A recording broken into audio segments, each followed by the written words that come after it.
Bonjour frères et sœurs, bienvenue à l'émission Ouvrons la Bible. Vous me connaissez déjà, je suis la sœur Larissa Lagoyou. Je suis heureuse de vous retrouver à travers cette émission. Je salue mes frères et sœurs un peu connectés partout dans le monde entier. Soyez bénis au nom de Jésus. Le thème de ce jour est intitulé « Est-il normal de baptiser des enfants ?»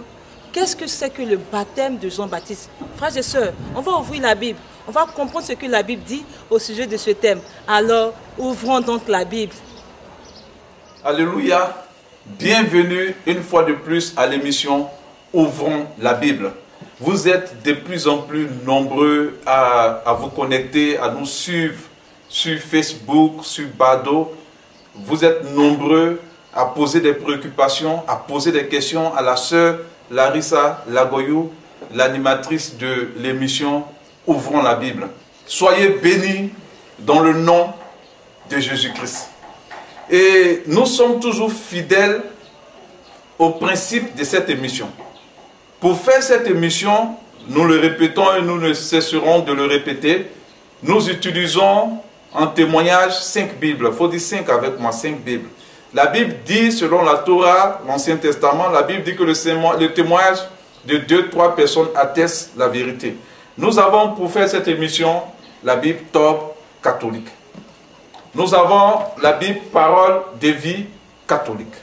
Et nous avons la Bible Louis II évangélique. Nous avons la Bible Parole vivante évangélique. Et enfin, nous avons la Bible Semeur. À la lumière de ces 5 Bibles, nous allons découvrir le thème de ce jour. Amen. À la lumière de la Bible, nous allons découvrir, frères et sœurs, ce que la Bible dit à propos du thème d'aujourd'hui. Est-il normal de baptiser des enfants? Qu'est-ce que c'est que le baptême de Jean-Baptiste? Amen. Mais avant de commencer, je vais attirer ton attention. Il faut dire attirer ton attention sur un fait. Il existe en réalité sur la terre plusieurs baptêmes. Il faut dire plusieurs baptêmes. Il y a le baptême du vaudou. Le vaudou fait des baptêmes. Le vaudou baptise ses adeptes. Il y a le baptême en Côte d'Ivoire. Je suis de la Côte d'Ivoire. Il y a un peuple qu'on appelle le peuple hébrié. Ils font aussi le baptême de fête des générations. C'est-à-dire que quand vous atteignez une génération, il y a une manière de vous baptiser. Il y a une manière d'aller dans le bois sacré et tout ça. Et dans le nord, dans le Poro, il y a aussi des baptêmes, des initiations qui se font. Et pour tous ceux qui sont militaires, il y a ce qu'on appelle le baptême de promotion. Donc, en réalité, sur la terre, il y a plusieurs baptêmes. Si nous disons que nous voulons suivre le baptême de Jean-Baptiste, il faudrait d'abord recevoir un enseignement vraiment sérieux. Écoutez-moi bien. L'émission Ouvrons la Bible permet de sortir de l'ignorance.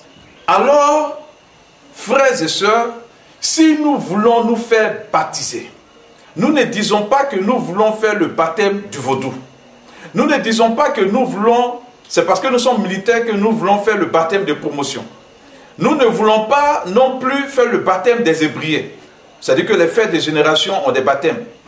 Amen. Mais nous voulons faire le baptême de Jean-Baptiste. Et quand tu veux faire ce que quelqu'un a fait, il faut chercher à l'imiter. Si tu sors de ce qu'il a fait, ou bien ce qu'il a dit, ce n'est plus lui que tu suis. Frères, des religions sont en train d'inventer des baptêmes.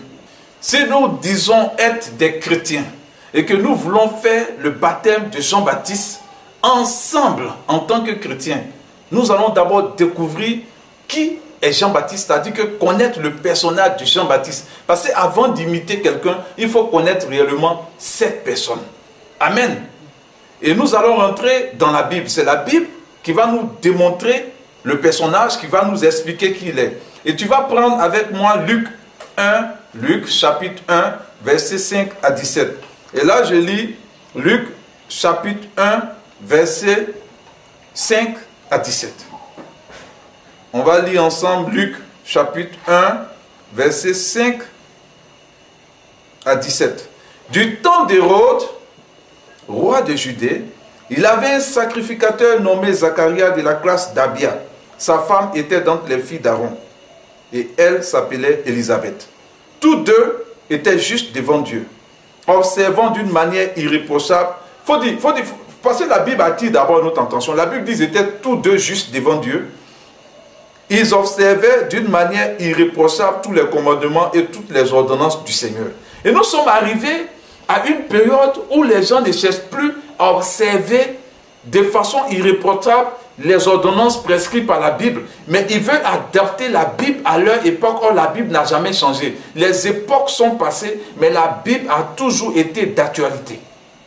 Est-ce que quelqu'un me comprend? Alors, donc, si la Bible fait quelque chose, et toi, tu viens faire autre chose, tu n'es plus biblique. Amen. Ils n'avaient point d'enfants, parce que Élisabeth était stérile, ils étaient l'un et l'autre avancés en âge. Or, pendant qu'il s'acquittait de ses fonctions devant Dieu, selon la tour des classes qu'il fut appelé par le sort, d'après la règle du sacerdoce, à entrer dans le temple du Seigneur pour offrir le parfum, toute la multitude du peuple était dehors en prière à l'heure du parfum.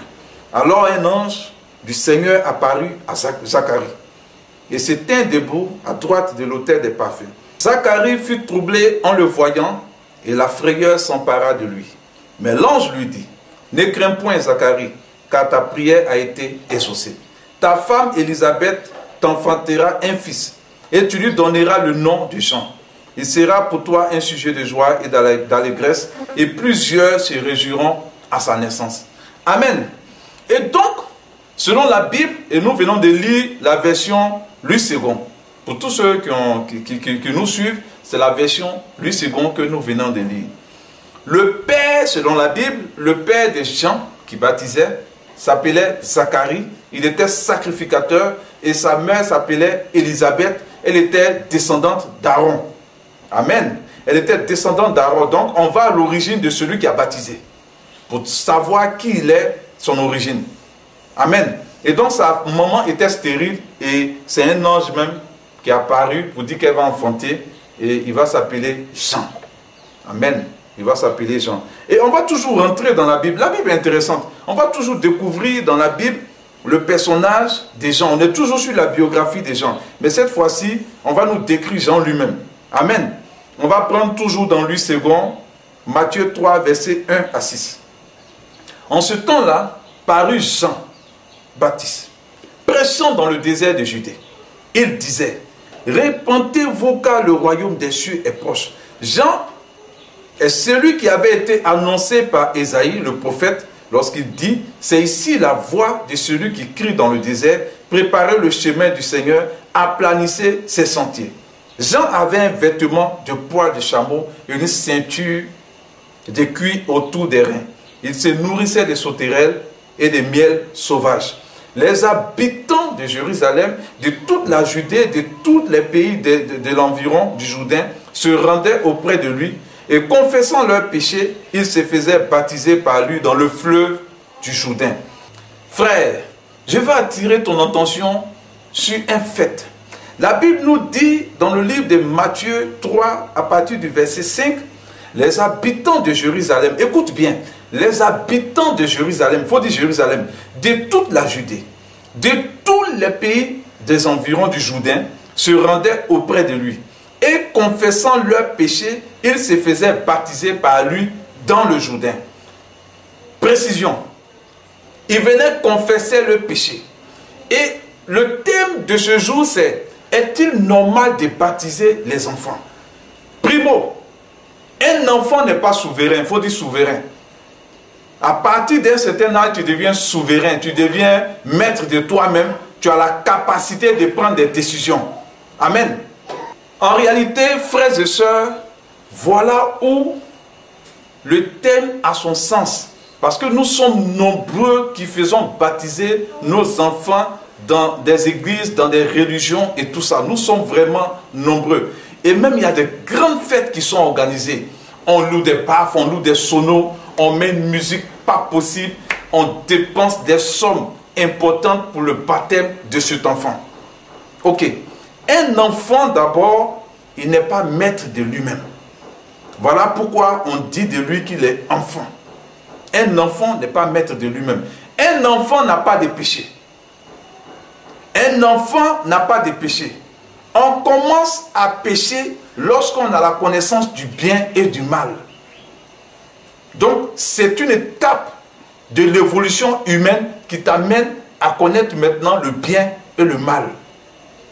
Donc, tu sors de l'étape d'enfant et tu deviens un adulte conscient. Quelqu'un qui a la connaissance du bien et du mal en lui. C'est cette personne qui est libre de prendre des décisions. Et c'est ces personnes-là, la Bible, selon la Bible, ces personnes, la Bible dit d'elles qu'elles se déplaçaient elles-mêmes volontairement. Amen. Donc, un enfant ne vient pas volontairement à l'église pour dire « je veux me baptiser ». Puisqu'il n'est pas souverain, il est sous encore la responsabilité de ses parents. Ses parents encore influencent ses décisions. Amen. Nous n'avons pas un problème de religion. Et dans cette émission, nous passons notre temps à attirer votre attention. Nous n'avons pas un problème d'église. Nous n'avons pas un problème de prêtre. Nous n'avons pas un problème de pasteur. Mais nous développons des thèmes très importants. Voilà pourquoi aujourd'hui beaucoup se connaissent sur cette émission. Parce qu'il y a des thèmes qui sont déventus, qui sont souvent tabous dans certaines religions. Amen.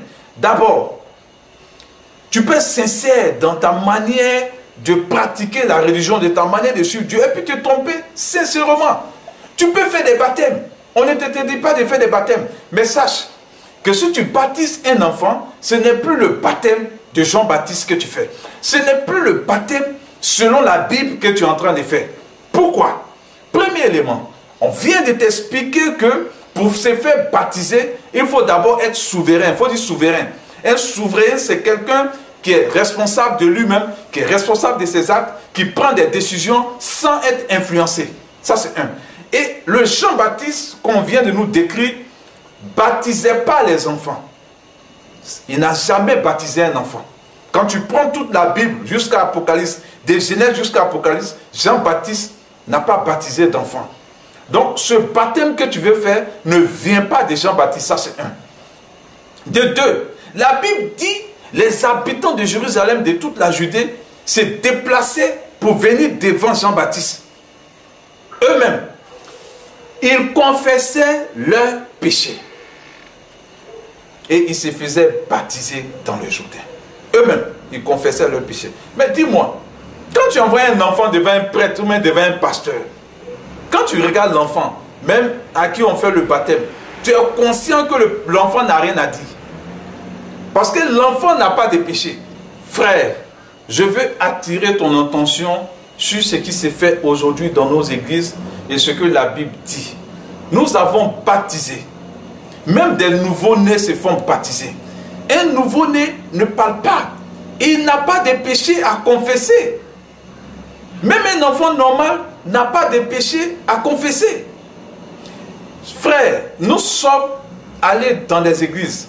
Nous avons vu des enfants se faire baptiser. Nous-mêmes, nous avons baptisé des enfants. Mais nous croyons à la repentance. La repentance, quand tu rencontres la vérité, il faut te repentir. Nous croyons à la repentance. Donc la repentance est de Dieu. Même si la repentance doit faire 50 ans, si tu dois faire 50 ans de ta vie pour découvrir la vérité, un jour, il faut te repentir, frère. Le baptême des enfants, ce n'est pas le baptême selon la Bible. Le baptême d'un bébé, même un nouveau-né, mais c'est grave, un nouveau-né, il ne peut même pas parler. Or, la Bible nous dit que quand les habitants se déplaçaient, ils venaient confesser leur péché. Un nouveau-né qui ne parle pas, tu le baptises. Ce n'est pas Jean-Baptiste que tu es en train d'imiter. C'est toi-même ton baptême que tu es en train de créer. Il faut qu'on ait le courage à un certain moment de notre existence de se dire la vérité, de se regarder en face pour dire vraiment on s'est trompé. Amen. Alléluia. Nous allons découvrir ensuite le but du baptême de Jean-Baptiste. Et c'est dans la Bible top catholique que nous allons lire pour comprendre réellement le but du baptême de Jean-Baptiste. Parce que je vous ai dit tantôt, quand je commençais l'émission, il y a le baptême du vaudou, il y a le baptême de promotion, et il y a le baptême de certaines communautés, ethnies en Côte d'Ivoire. Maintenant, le baptême de Jean-Baptiste. Amen. Et nous allons lire dans le livre de Matthieu, Matthieu 3, à partir du verset 11, dans Top catholique. Moi, je vous baptise dans l'eau. Je reprends. Moi, je vous baptise dans l'eau en vue de la conversion. Donc, Jean-Baptiste est en train d'attirer notre attention sur un fait. Lui, Jean-Baptiste, il dit à tous ceux qui venaient l'écouter et confesser leurs péchés, que lui, Jean-Baptiste, son baptême est dans l'eau. Lui baptise dans l'eau. Il faut dire avec moi, dans l'eau. Jean-Baptiste ne prenait pas un récipient pour verser sur la tête des gens.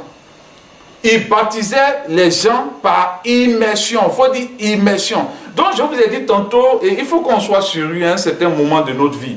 Je dis souvent aux gens, tu n'es pas obligé d'aller à l'église.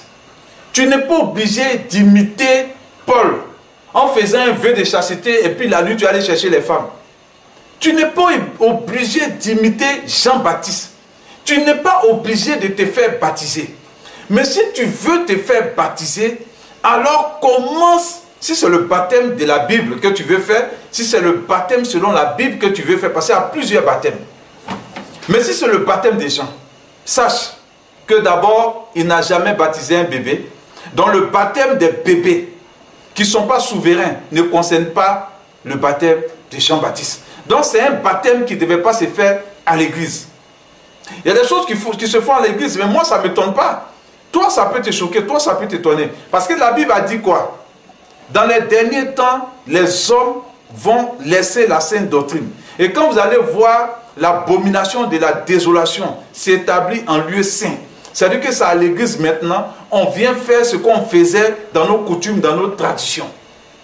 C'est à l'église même, des pasteurs qui sont mystiques, qui sont francs-maçons avec des chevaliers, viennent s'introniser aux yeux et au su de tout le monde. Mais l'ignorance, c'est la chose que le diable utilise pour détruire les peuples. La Bible dit, faute de connaissance, mon peuple périt. Frère, le but du baptême de Jean-Baptiste, c'était pour nous amener à la conversion. Et je répète, il ne prenait pas un récipient pour verser sur la tête de quelqu'un. Non. Mais, et après il dit, le même Jean, produisez du fruit digne de la repentance. Jean-Baptiste attendait quelque chose de nous, nous qui venons nous faire baptiser. Mais un bébé n'a même pas de péché. Et toi-même, c'est toi qui prends le bébé dans la main pour aller le faire baptiser. Or, la Bible nous dit que c'est les habitants eux-mêmes qui venaient. Donc déjà, il y a une contradiction entre ce que tu fais et ce que la Bible dit de faire. Eux-mêmes, ils venaient et ils confessaient leurs péchés. Et le bébé même qui ne s'est même pas dit, oh, quel péché il peut confesser? Et l'enfant, quel péché il peut confesser? Et ce qui est pire, qu'est-ce que Jean-Baptiste attendait de nous? Amen. On va toujours lire dans le livre de Top catholique, parce que c'est intéressant. Toujours dans Matthieu. On va toujours lire dans Matthieu chapitre 3, verset 8. On va maintenant dans le verset 8 et on va découvrir quelque chose d'intéressant. Dans le verset 8, comme il voyait beaucoup de pharisiens et de sadduciens venir à son baptême, amen. La Bible nous précise dans le livre de Top à son baptême. Donc il y avait le baptême de Jean-Baptiste. Écoutez-moi bien, je vous répète et je vais toujours répéter ça à la fin de cette émission. Il y a le baptême du vaudou, il y a le baptême de la promotion militaire, il y a le baptême de certains peuples. On appelle ça des fêtes de génération, on baptise les enfants, il y a une manière de les baptiser. Maintenant il y a le baptême de Jean-Baptiste. Et si tu es enfant, que tu te fais baptiser, tu t'es fait baptiser, mais ce n'est pas le baptême de Jean-Baptiste, même si c'est dans une communauté. Si tu es enfant, et qu'on a pris un récipient pour verser sur ta tête, et que ce n'est pas par immersion, ce n'est pas le baptême de Jean-Baptiste que tu as fait. C'est ton baptême à toi, et celui qui t'a baptisé, c'est un baptême qu'il a inventé. C'est lui son baptême. La Bible dit, comme il voyait beaucoup de pharisiens et de sadduciens venir à son baptême. Amen. Tu vas répéter avec moi, à son baptême. Le baptême de Jean-Baptiste. Il leur dit,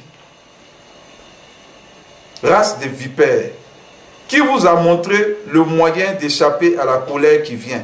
Produisez donc du fruit qui témoigne de votre conversion. Amen. Après le baptême, normalement, on doit présenter un autre fruit. Mais j'attire encore ton attention sur quelque chose que j'observe en Côte d'Ivoire. D'abord, on fait le baptême des bébés. On fait le baptême des enfants avec un récipient d'eau. Ça, ce n'est pas le baptême de Jean-Baptiste. Mais ce que Jean-Baptiste attendait de nous, c'est qu'après ce baptême, que nous produisions du fruit digne de la repentance. Amen. Mais ce qui est pire, nous assistons à des choses abominables pendant le baptême. D'abord, le fait que ce soit un bébé qu'on nous présente. Le fait aussi que ce soit un enfant qu'on nous présente. Le fait qu'on utilise un récipient d'eau pour baptiser. C'est vraiment abominable. Et la chose la plus pire, pendant même la fête de la célébration du baptême, on met des musiques profanes, des musiques qui n'ont rien à voir avec le Seigneur auquel nous voulons appartenir. Amen. Écoutez-moi bien. La Bible dit qu'y a-t-il entre les ténèbres et la lumière, le temple de Dieu et les idoles. Après le baptême, on fait une sono pour se réjouir. Et c'est la musique, soit par exemple d'une star qu'on connaît, qui lui-même ne va pas à l'église, qui lui-même réunit même Jésus. Et on danse. Or, c'était des choses que nous faisions.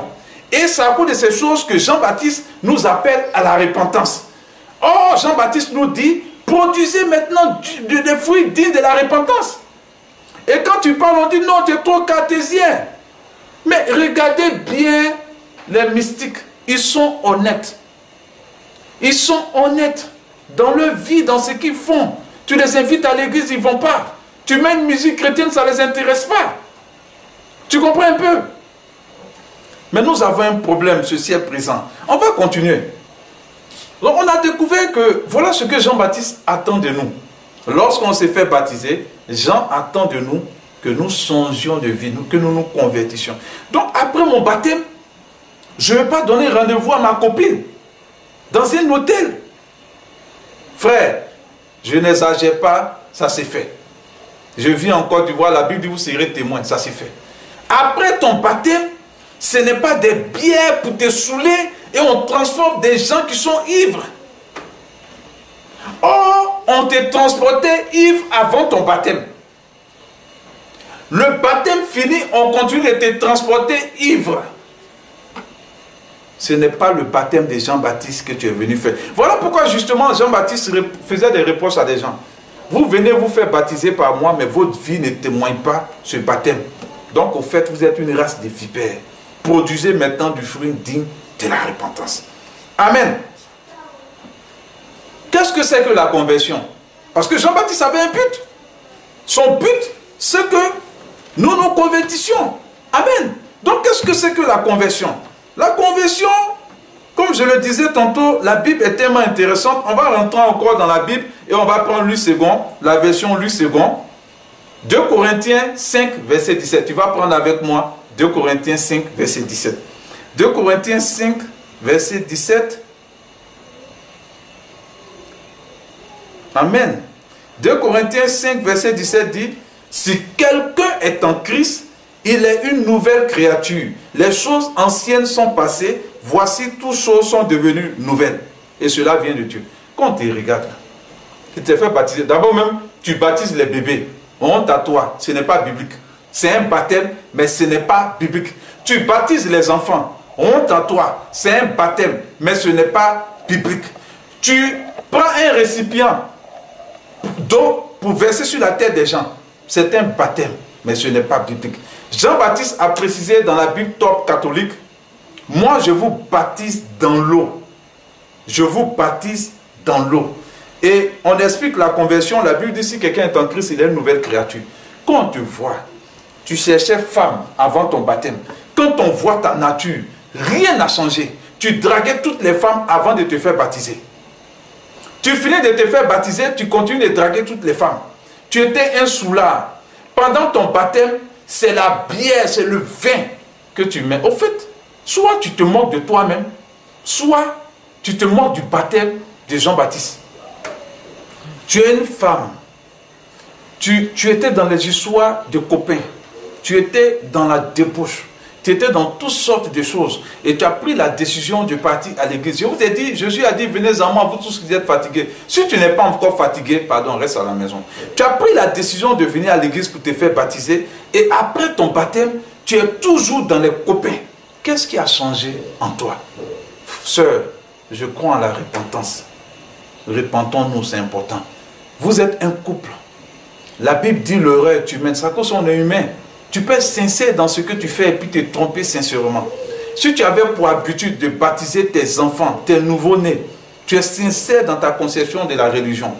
Mais à ce que la Bible dit et à ce que tu penses. Donc, la repentance est de Dieu.